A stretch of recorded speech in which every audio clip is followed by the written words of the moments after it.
कुछ साल पहले की बात है जब रूस ने यूक्रेन पर हमला किया था, और आप सबको याद होगा कि पूरी दुनिया में यही कहा जा रहा था कि बस 2-3 दिन की बात है और यूक्रेन बुरी तरह हार जाएगा और रूस मनमर्जी करेगा यूक्रेन के साथ। लेकिन आज 2 से 3 साल तो शायद हो गए। यूक्रेन एक छोटा सा देश और दुनिया का एक पावरफुल देश रूस, व्लादिमीर पुतिन का देश, अब भी जंग जारी है। न यूक्रेन ने हार मानी और न ही वो हारा है, बल्कि अब भी लड़ रहा है। 28 फरवरी को जब अमेरिका और इजराइल ने मिलकर ईरान पर हमला किया था, उसके बाद डोनाल्ड ट्रंप का एक बयान आया था। 2 से 4 दिन कहानी ख़त्म, और फिर ईरान का वो हश्र होगा कि ईरान बातचीत के टेबल पर आएगा, वहाँ पे उनकी मर्ज़ी की सरकार होगी और सब कुछ ठीक हो जाएगा। 2-4 दिन बीते, फिर ट्रंप का आया बयान कि हमने ईरान के जितने भी ठिकाने, जितनी भी अहम सैन्य ठिकाने थे या बाकी चीज़ें थीं, सबको बर्बाद कर दिया। बल्कि यहाँ तक उनका बयान था कि अब ईरान पर हमला करने के लिए कुछ बचा नहीं है, मतलब बस जंग खत्म। फिर उसके बाद डोनाल्ड ट्रंप का बयान आता है कि जितनी हमें उम्मीद थी उससे कहीं ज़्यादा ताकत के साथ ईरान लड़ रहा है। फिर उन्हीं की टीम का एक बयान आया कि हम जो मिसाइल को मार गिराने वाली चीज़ें बनाते हैं वो महीने में शायद 7 बनाते हैं, और ईरान एक ही महीने में 20-25 मिसाइल बना देता है। फिर डोनाल्ड ट्रंप का बयान आया कि ईरान के पास इतने मिसाइल हैं जिसके बारे में हमें अंदाज़ा नहीं था, हमें गलत जानकारी मिली थी। उसके बाद एक और बयान आता है, और ये बयान पूरी दुनिया को चौंका देते। डोनाल्ड ट्रंप नाटो के अपने दोस्त देशों से कहते हैं कि आप आओ और हॉर्मुज़ स्ट्रेट, जहाँ से दुनिया भर के देशों में 20% कच्चा तेल उस रास्ते से होकर गुजरता है, जिस रास्ते से सऊदी अरब और मिडिल ईस्ट के ज़्यादातर देश, जिसमें कुवैत, कतर, इराक, बहरीन, इन सभी के तेल और गैस वहीं से जाते हैं, उसी रास्ते से। उस रास्ते पर ईरान डंडा लेकर खड़ा हो गया, कह रहा हम किसी के जहाज़ को गुजरने नहीं देंगे। ट्रंप साहब को लगा कि ये तो बड़ा मुश्किल है, उनकी वजह से पूरी दुनिया में तेल में आग लग गई है, महंगाई बढ़ रही है। अब उन्हीं के जो साथी दोस्त थे, अब वो ट्रंप को टेढ़ी नज़रों से देखने लगे कि जंग तुम लड़ रहे हो, हमारा कोई लेना देना नहीं, और तुम्हारी वजह से हमारे देश में आफत आ गई है, तेल और गैस की किल्लत हो गई, जिसकी वजह से ज़रूरी चीज़ों के दाम बढ़ रहे हैं। वही ट्रंप, अमेरिका जो अपने आप को सुपर पावर मानता है, अमेरिका जिसके पास ये दावा किया जाता है कि दुनिया की सबसे ताकतवर नेवी है, ये सब कुछ होने के बावजूद वही ट्रंप अपने नाटो देश से एक अपील करते हैं कि हॉर्मुज़ का रास्ता साफ कराने के लिए और उस पर कब्जा करने के लिए आप लोग अपने अपने जंगी जहाज़ भेजो। ये पहली बार था जब अमेरिकी राष्ट्रपति इस तरीके से नाटो देशों के आगे गुजारिश कर रहे हैं और साथ में धमकी भी दे रहे हैं, नहीं करोगे तो फिर नाटो का जो हश्र होगा तुम लोग सोच नहीं सकते। लेकिन हर दोस्त ने उनके इस अपील के बावजूद साफ मना कर दिया, बोला भैया ये जंग तुमने शुरू किया, तुम ही निपटो, हम क्यों पड़े इस पचड़े में, हम वहाँ पर अपने महंगे कीमती जहाज़ भेजें, अपने लोगों को भेजें, उनका नुकसान क्यों कराएं, जंग तुमने शुरू की, तुम देखो। 1949 में जब सेकेंड वर्ल्ड वॉर ख़त्म हुआ, दूसरा विश्व युद्ध, तब अमेरिका ने यूरोपियन देशों के साथ मिलकर कई देशों, उस वक्त जब ये बना था तब 12 ऐसे देश थे, सारे यूरोप के ही देश थे, एक अमेरिका को छोड़कर। तो ये हुआ कि हम अपनी एक जॉइंट फोर्स बनाते हैं, एक जॉइंट आर्मी, और अगर कोई देश हमला करता है तो ये 12 के 12 देश जो इसके मेंबर होंगे, ये उन देश पर हमला माना जाएगा। तो नॉर्थ अटलांटिक ट्रीटी ऑर्गेनाइजेशन यानी कि नाटो, NATO, 12 देशों का एक जॉइंट मिलिट्री ग्रुप बना 1949 में। फिर धीरे धीरे वक्त बीता और इस वक्त 32 मेंबर हैं नाटो के, और इन 32 में से एक अमेरिका और दूसरा कनाडा को छोड़ दें तो बाकी की 30 यूरोपियन कंट्री हैं, जिनमें फ्रांस से लेके, इटली से लेकर, ब्रिटेन से लेकर सभी, जर्मनी सभी हैं। तो अब अमेरिका एक तरफ और कायदे से 31 जो देश हैं नाटो, जिनका बनाने का मंत्र ही यही था कि अगर किसी एक देश पर हमला होता तो सभी देश एक साथ मिलकर उस पर चढ़ाई कर देंगे। लेकिन अमेरिका ईरान पर चढ़ाई करता है, और अब हॉर्मुज़ के रास्ते को खुलवाने के लिए अपने उन्हीं नाटो मित्र देशों से अपील करता है, और जवाब में नाटो देश क्या कहते हैं कि भाई हम इस झंझट में क्यों फंसे, हम चाहते हैं कि बातचीत से मसले का हल हो, जंग तुमने शुरू की है, तुम देखो हम अपने लोगों की जान क्यों खतरे में डालें, हम अपने जहाज़ क्यों भेजें। सबने मना कर दिया लाइन से। ट्रम्प साहब को गुस्सा आया, उन्होंने ब्रिटेन से लेकर बाकी देशों को भी धमकियाँ देनी शुरू कर दी। ये भी कहा कि इन देशों में हमारी इतनी आर्मी है, हम चाहें तो कुछ भी कर सकते हैं। लेकिन सभी देश ट्रम्प से अलग हो गए। ट्रम्प ने फिर ये कहा था कि ये जंग हमारे लिए एक खेल है, कभी भी ख़त्म कर देंगे। लेकिन वही ट्रम्प 17 दिनों की जंग के बाद न सिर्फ अकेले पड़ गए, बल्कि पहली बार उन्हें लगा कि शायद ईरान पर हमला करके उन्होंने गलती की है, क्योंकि जंग जारी है। करीब 20 अमेरिकी सैनिकों के मरने की खबर है, 400 से ज़्यादा घायल हैं। हालांकि अमेरिका का ये स्टेटमेंट है कि उनमें से बहुत सारे वापस ड्यूटी पर लौट आए। अमेरिका में अगर एक सैनिक की भी मौत होती है तो अमेरिकी जनता सरकार के ख़िलाफ़ बहुत गुस्सा पर हो जाती है। और ये जंग तो वैसे ही अमेरिका ने अपनी जनता पर भी थोप दी, बिना मतलब के, इजराइल के बहकावे में आकर। अब नतीजा ये है कि 17 दिन हो गए, 2-4 दिन का खेल अब लंबा खींच गया। और इससे भी बड़ा, आप क्या कहें, अमेरिका के लिए मजाक कि ये हुआ कि भाई अब सीज़ फायर कर दो, युद्ध विराम। अमेरिका कहता है ठीक है, हमारे पास अब वहाँ पे हमला करने के लिए तो कुछ बचा नहीं। तो जब बचा नहीं तो फिर नाटो देश से आप मदद क्यों मांग रहे हैं। और दूसरा, पहली बार ऐसा हुआ कि अमेरिका को किसी ने आईना दिखाया।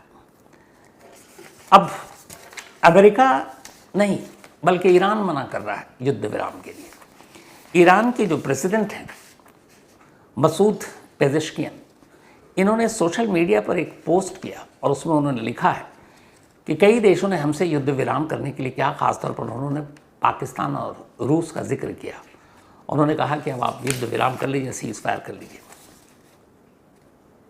ईरान का कहना है कि जंग हमने शुरू नहीं की है, जंग हम पर थोपी गई, हम तो लड़ रहे हैं, अपना बचाव कर रहे हैं, अपना डिफेंड कर रहे हैं, और ये सच है। तो जब हम पे थोपी नहीं की, शुरू हमने नहीं की, तो हम कौन होते हैं युद्ध विराम करने वाले। अमेरिका और इजराइल जंग रोके, और अगर आप मुझसे उम्मीद कर रहे हैं कि हम जंग रोके तो फिर 3 शर्तें हैं। सोचिए, ईरान अपनी शर्तें गिना रहा है अमेरिका को। 17 दिन की लड़ाई में उन्होंने अपने तेवर और ताकत दिखाए, तो फिर शर्तें भी रखेंगे सामने। 3 शर्तें उन्होंने रखी हैं युद्ध विराम के लिए फ़ौरन। और ये जो 3 शर्तें हैं वो ये है कि पहला, ईरान चाहता है कि इजराइल और अमेरिका पूरी तरीके से जो ईरान के न्यूक्लियर प्रोग्राम चल रहे हैं उसको कानूनी मान्यता दे, उसमें टांग ना अड़ाए। दूसरा, जो इन दोनों ने ईरान पर हमला किया 28 फरवरी से लेकर अब तक जो बमबारी की है, उसमें जितना नुकसान हुआ उसका मुआवजा दें। और तीसरा, इस बात की गारंटी दें कि दोबारा ईरान पर अमेरिका या इजराइल हमला नहीं करेंगे। और ये इंटरनेशनल गारंटी चाहिए। तो अगर ये 3 शर्तें मान ली जाती हैं तो फिर ईरान युद्ध विराम को तैयार है, और वरना ईरान तब तक लड़ेगा जब तक आखिरी उसके पास हथियार होगा। तो ये बात सिर्फ 3 शर्तों की नहीं है, ये बात ये है कि कैसे ईरान ने अमेरिका और इजराइल को इन 17 दिनों की जंग में उनकी उम्मीद से ज़्यादा परेशान कर दिया, और अब भी खड़ा हुआ है। इस ईरान की तरफ से बयान आया था कि शुरुआती जंग में जो पहले 5-6 दिन थे उन्होंने अपने कबाड़ मिसाइल का इस्तेमाल किया था, और ये बड़ी एक सोची समझी उनकी रणनीति का हिस्सा था कि जब हमला हुआ तो उन्होंने पलटवार किया, मिसाइल दागे जो उनके सबसे घटिया मिसाइल थे। क्यों? ताकि उस मिसाइल को गिराने के लिए इजराइल अपने बेहतरीन जो हथियार हैं उनको छोड़े, जैसे आयरन डोम और बाकी चीज़ें थी। लेकिन वो इस खेल को समझ नहीं पाए और ईरान के इस कबाड़ मिसाइल पे ही अपनी सारी एनर्जी लगा दी, और उसके बाद फिर ईरान ने अपने मिसाइल निकाले, और वो अभी भी लगातार न सिर्फ इजराइल पर, बल्कि पहली बार ऐसा हुआ कि अमेरिका के जो सैन्य ठिकाने मिडिल ईस्ट में हैं उन देशों पर, उन ठिकानों पर ईरान ने हमला किया। और ये किसी ने नहीं सोचा था कि ईरान सीधे सीधे अमेरिका के सैन्य ठिकानों पर हमला कर सकता है, लेकिन ईरान ने जब ये किया, कहानी वहीं से पलटी। अब अमेरिका की परेशानी ये है कि जंग ख़त्म होने का नाम नहीं, ईरान युद्ध विराम को तैयार नहीं, और खामोखा बात इजराइल और ईरान की थी, अमेरिका कूद पड़ा एक दादागिरी के तौर पर। अब उसे कुछ समझ में नहीं आ रहा है। तो यही अब एक बात हो रही है, और वो ये कि क्या 17 दिन के इस जंग में अमेरिका हार गया, और दूसरा कि अमेरिका को क्यों अब ये नाटो देशों से मदद मांगनी पड़ी, जबकि आपके पास बेस्ट नेवी है, आपके पास सुपर पावर है आप। तो उसकी कई चीज़ें, अमेरिका को जब ये लगा था शुरुआत में ईरान पर हमला किया कि जनवरी में और दिसंबर के एंड में अमेरिकी जो लोग हैं उन्हें बड़ी आसानी से समझा सकते हैं कि ईरान में देखो ईरानी जनता उन्हीं की सरकार के ख़िलाफ़ है, हम हमला करेंगे, तख्ता पलट करेंगे, ईरानी जनता खुश हो जाएगी, बाकी काम हो जाएगा। लेकिन हुआ उल्टा। जब 28 फरवरी को अमेरिका ने हमला किया जिसमें खामनेई की मौत की बात आई, उसके 24 घंटे बाद डोनाल्ड ट्रंप ने एक बयान जारी किया था कि ईरानी जनता या ईरानी अवाम अब तुम आगे आओ और सत्ता अपने हाथ में लो, अपने पसंद के लोगों को बनाओ। फिर उन्होंने ये भी कहा ट्रंप ने कि अब जो अगली हुकूमत होगी उसमें जो नेता होगा उसमें हमारी भी हाँ होगी कि कौन बनेगा। लेकिन हुआ उल्टा। इस जंग के बाद जो ईरानी जनता खामनेई और ईरान की सरकार के खिलाफ थी वो एकजुट हो गई। खामनेई की मौत की जब खबर आई तो हज़ारों लोग सड़कों पर उतर आए। तख्ता पलट हुआ नहीं। पहला झटका अमेरिका को यहाँ लगा। दूसरा झटका ये लगा कि जब ईरान ने हॉर्मुज़ स्ट्रेट बंद कर दिया तो अब अमेरिका की दोस्ती तो मिडिल ईस्ट के देशों से है, सऊदी अरब से है, यूएई से है, कतर से है, इराक में तो उसकी कठपुतली सरकार है ही है। तो वहाँ के जब सैन्य ठिकानों पर हमले होने लगे तो अब यूएई जैसा देश जो पूरी तरह से टूरिज्म पर टिका हुआ है, दुनिया में सबसे सेफेस्ट प्लेस जिसको कहते हैं, जिसका कोई टेररिज्म क्राइम से मतलब नहीं है, और वहाँ बड़े बड़े लोगों ने अपनी इन्वेस्टमेंट कर रखी है, बड़े बड़े लोगों के घर हैं पूरी दुनिया के। तो जब वहाँ हमला हुआ तो लोग घबरा गए कि दुबई में तो हम लोग आए थे कि भाई सेफेस्ट प्लेस है, पर यहाँ क्या हो रहा है, यहाँ भी मिसाइल गिर रहे हैं। उधर सऊदी अरब में रियाद में भी अमेरिकी बेस पर हमला होने लगा। तो इन देशों को लगा कि ये क्या हो गया। अब वो देश अमेरिका पर दबाव डालने लगे, भाई लड़ाई आपकी है, हमारे देश पे क्यों हम खामखा आपकी वजह से, आपकी मौजूदगी की वजह से हम पर हमले हो रहे हैं। तब उधर दबाव भी है कि अमेरिका मिडिल ईस्ट के अपने दोस्त देशों को नाराज़ नहीं कर सकता, क्योंकि यहाँ से अमेरिका अपनी मन मर्जी के हिसाब से तेल भी लेता है और उस देश को चलाता भी है। तो अरब देश भी नाराज़ हो रहे हैं। हॉर्मुज़ के बंद होने से इन देशों, जो पूरे अरब देश हैं, इनकी पूरी जो ज़िंदगी टिकी है वो तेल और गैस पे ही है। वही बेच कर ये लोग अपनी शाही ज़िंदगी जीते हैं, और वो तेल निकाल कर जो ले जाने का दुनिया का बाज़ार है वो वही रास्ता है जो ईरान की दहलीज पर है, यानी हॉर्मुज़ स्ट्रेट। तो अब इसी एक रास्ते से जब दुनिया भर के बाज़ार में वो तेल और गैस जा रहा है और उस रास्ते को ईरान ने बंद कर दिया, तो लोगों ने अपनी उत्पादन बंद कर दिए, क्योंकि निकाल तो लें तेल गैस, भेजें कैसे दूसरे देशों को। 70% तक कटौती कर दी उन्होंने प्रोडक्शन में। अब इस कटौती का मतलब है कि उनकी आर्थिक हालत भी हर गुजरते दिन के साथ कम होती जाएगी, गिरती जाएगी। अब वो अलग उधर दबाव डाल रहे हैं अमेरिका पर कि आपके जंग की वजह से हमारा तो बिजनेस ठप हो रहा है, तो हम क्या करें। तीसरा, अब इस जंग के चक्कर में और हॉर्मुज़ के चक्कर में पूरी दुनिया के बाकी देशों में तेल और गैस की कमी भी हो रही है, दाम जो है आसमान पर है। तो वो देश भी अब अमेरिका को आंखें दिखाने लगे हैं कि आपकी दादागिरी के चक्कर में हम फंस गए। तो अब इसीलिए हॉर्मुज़ का एक रास्ता, छोटा सा संकरा, जो आपको मैंने डिटेल में पूरा सुनाया हॉर्मुज़ के बारे में, मतलब 39 किलोमीटर 35 किलोमीटर चौड़ाई और लंबाई, ऐसे ही कुछ, और एक छोटे से समुद्री रास्ते पर अमेरिका जैसा सुपर पावर, सबसे बेस्ट नेवी रखने वाला, उस रास्ते को कंट्रोल नहीं कर रहा। और ईरान ने यह दिखाया कि ईरान की चूँकि दरवाजे पर, सरहद पर है, ये कुछ ही दूरी पर, वो अपने ही सरजमीन से बैठकर और इस पूरे हॉर्मुज़ का एक जो नेक है जहाँ से जहाज़ गुजरता है, चूँकि बहुत संकरा रास्ता है, तो एग्ज़िट पॉइंट को अगर बंद कर दे तो कोई जहाज़ गुजर नहीं सकता, और अगर गुजरने की ज़बरदस्ती हिम्मत करेगा तो ईरान उस पर बम गिरा रहा है। कई ऐसे जहाज़ हैं, कम से कम 10 जहाज़ों को निशाना बनाया ईरान ने। इसके अलावा वहाँ समुद्री माइंस बिछा रखे हैं, तो जो जहाज़ वहाँ से गुजरने की गुस्ताखी करेंगे वो माइंस उस जहाज़ को नुकसान पहुँचा सकते हैं।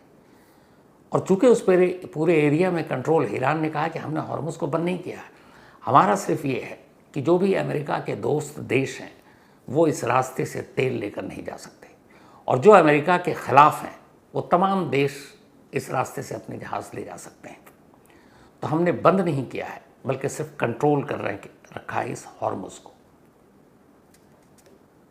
लेकिन इस कंट्रोल की वजह से जहाज़ों की कतारें लगी हुई हैं हॉर्मुज़ पर। अपने यहाँ देखिए आप एलपीजी गैस सिलेंडर की शहर शहर में लोग लाइनें लगाए हुए हैं। दूसरा, ट्रंप ने अभी उसी खार्ग आइलैंड पर बम गिराए, लेकिन अमेरिका को पता है कि खार्ग आइलैंड से ईरान के 90% तेल दुनिया के बाज़ारों में पहुंचते हैं, और अगर उस तेल के ठिकानों को नुकसान पहुंचा दिया तो बेशक ईरान का बहुत बड़ा नुकसान होगा, लेकिन पूरी दुनिया में तेल की ऐसी किल्लत होगी कि मारामारी हो जाएगी। और ईरान ने धमकी दी है कि मैं अगर यही सब रहा तो फिर आप तेल $200 बैरल के हिसाब से खरीदेंगे, और $200 बैरल के हिसाब से चला गया, जो अभी 70-80 अगर डॉलर की बात करें तो आप अंदाज़ा लगाइए कि हर देश में लीटर के हिसाब से तेल की कीमत क्या होगी, और फिर महंगाई क्या होगी, क्योंकि उसी पेट्रोल डीजल से माल की ढुलाई होती है, जो फसलें हैं, फल हैं, हमारे खाने पीने की चीज़ें हैं, वो सब उसी से पहुंचती है, तो महंगाई कहाँ जाएगी। तो ट्रंप ने हमला तो किया पहली बार खार्ग पर, लेकिन ये कहा कि हमने खार्ग पर ईरानी रिवोल्यूशनरी गार्ड कॉर्प्स के ठिकानों को निशाना बनाया, तेल के ठिकानों को नहीं। और ये सच है, तेल के ठिकानों को कुछ नुकसान नहीं, क्योंकि वहाँ अभी भी जो रिपोर्ट आई है ईरान तेल की सप्लाई कर रहा है। इसकी वजह ट्रंप का ये डर था कि अगर खार्ग के तेल के डिपो को नुकसान पहुँचा दिया तो फिर जो अभी भी थोड़े बहुत देश कह रहे हैं कि हाँ ट्रंप साहब हम आपके साथ हैं, वो भी पीठ दिखा देंगे, क्योंकि कोई भी देश अपने यहाँ महंगाई और तेल की किल्लत बर्दाश्त नहीं कर सकता, जनता खिलाफ हो जाएगी। तो इसलिए यहाँ पर भी मजबूरी थी ट्रंप की कि वो खार्ग को बर्बाद नहीं कर सकते थे। अब जितने भी देश हैं, इन सारे देशों के साथ भी आप हॉर्मुज में ऑपरेशन नहीं कर सकते थे, इसलिए भी बाकी के नाटो के देशों ने इनकार कर दिया, क्योंकि फिर जॉइंट ऑपरेशन में आपस में एक दूसरे की तालमेल बहुत ज़रूरी है। हर एक की अपनी ट्रेनिंग है, अपनी तरह का उनके पास वेपन है, और सबसे बड़ा ख़तरा ये है कि जहाज़ लेट हो जाए हॉर्मुज के पास, बहुत छोटी सी जगह, कंट्रोल कैसे कर सकते हैं, क्योंकि जगह जगह समुद्री माइंस बिछे हुए हैं, और उस माइन से बच गए तो फिर दहाने पर, उसके दरवाजे पर खड़ा है ईरान। तो दोनों तरफ से खतरा है, और यही वजह है कि ये जंग शुरू हुई थी खामनी के तख्ता पलट के लिए। खामनी अब इस दुनिया में है नहीं, क्योंकि इजराइल की बमबारी में पहले ही दिन उनकी मौत हो गई, लेकिन न ईरानी जनता खिलाफ हुई सरकार के, न वहाँ तख्ता पलट हुआ अभी तक, बल्कि खामनी के बेटे को अगला सुप्रीम लीडर भी चुन लिया गया। लेकिन जिस तख्ता पलट के लिए जंग 28 फरवरी को शुरू हुई, उसकी सच्चाई ये है कि जंग अब दो जगहों पर आकर सिमट कर रह गई है। एक है हॉर्मुज और दूसरा है खार्ग आइलैंड, जिस पर ट्रंप साहब कब्जा करना चाहते हैं। आज ही दिन भर एक बड़ी खबर चल रही है, अब इसके बारे में क्या कहें। ट्रंप साहब ने अभी ईरान से निपटे नहीं और कह रहे हैं कि हम क्यूबा जो है उसकी इकोनॉमी ठीक नहीं है, वहाँ तेल भी नहीं है, वहाँ की सरकार भी निकम्मी है, तो हम चाहते हैं कि मैं पहला प्रेसिडेंट बनूँ अमेरिका का जो क्यूबा पर कब्जा कर ले, और मैं इसके बारे में गहराई से सोच रहा हूँ। तो मतलब आप ये देखिए कि कहाँ वेनेजुएला से शुरू हुआ, फिर क्यूबा, अब ईरान पर है, और भी कई देश हैं। मतलब डोनाल्ड ट्रंप ने दुनिया के देशों को देश नहीं, बल्कि ऐसा है जैसे कोई खाने पीने की चीज़ हो या कपड़ा हो या कोई कीमती सामान हो कि बस मुझे पसंद आ गया और मैं ले जाऊंगा। क्यूबा के बारे में आज का स्टेटमेंट है, और बाकायदा हर टीवी चैनल पर चल रहा है कि हम क्यूबा पर भी कब्जा करने की सोच रहे हैं। तो ईरान से अभी निपट नहीं पाए। अमेरिका में इस हमले को लेकर ट्रंप के खिलाफ ही धरना प्रदर्शन जारी है। उधर इजराइल मज़े में है, क्योंकि उसने जंग शुरू करके अमेरिका को अपने साथ मिलाया, और अब मज़े से बैठा हुआ है कि चलो अमेरिका आगे है, वो देख लेगा। उसने भी अपनी चालाकी की है, और इस खेल में ट्रंप फंस गए। ऐसा फंसे हैं कि 2-4 दिन का खेल समझ रहे थे, 17 दिन तो हो गया, अब उल्टा ये पड़ गया है कि अब ईरान से लोग कह रहे हैं कि भाई आप सीज़ फायर कर लो, युद्ध विराम, और ईरान ने शर्तें रख दी सामने, शर्तें ऐसी जो शायद मानी नहीं जाएंगी, और ईरान को ये बात पता है, और इसीलिए ये जंग अब लंबी खींचेगी, और या तो फिर अमेरिका और इजराइल पीछे हटे। तो कुल मिलाकर जंग तो 3 देश के बीच में है, लेकिन ट्रंप साहब ने पूरी दुनिया में इस जंग को घसीट दिया, क्योंकि ख़ासतौर पर ईरान के भी बारे में भी यही कह सकते हैं कि ईरान ने जिस चालाकी से हॉर्मुज के रास्ते को बंद किया, पूरी दुनिया के तमाम देश एक तरह से जाने अनजाने इस जंग का हिस्सा बन गए। अब वो अपने अपने देश में जूझ रहे हैं तेल, पेट्रोल, गैस को लेकर, और लोग, अगर ये किल्लत बढ़ती है तो जनता क्या करेगी? वो अपनी सरकार के खिलाफ आवाज़ उठाएगी। तो एक शक्तिशाली देश की भूख कब्जे की, या दूसरे देशों में घुसपैठ या दादागिरी की, किस तरह से पूरी दुनिया को परेशान कर सकती है, बेस्ट एग्जाम्पल है ईरान पर अमेरिका का यह हमला। तो आज की कहानी में फ़िलहाल इतना ही। अब आपसे मुलाकात होगी कल रात 9 बजे किसी नई कहानी के साथ। तब तक अपना और अपनों का ख्याल रखिएगा। Thank you very much.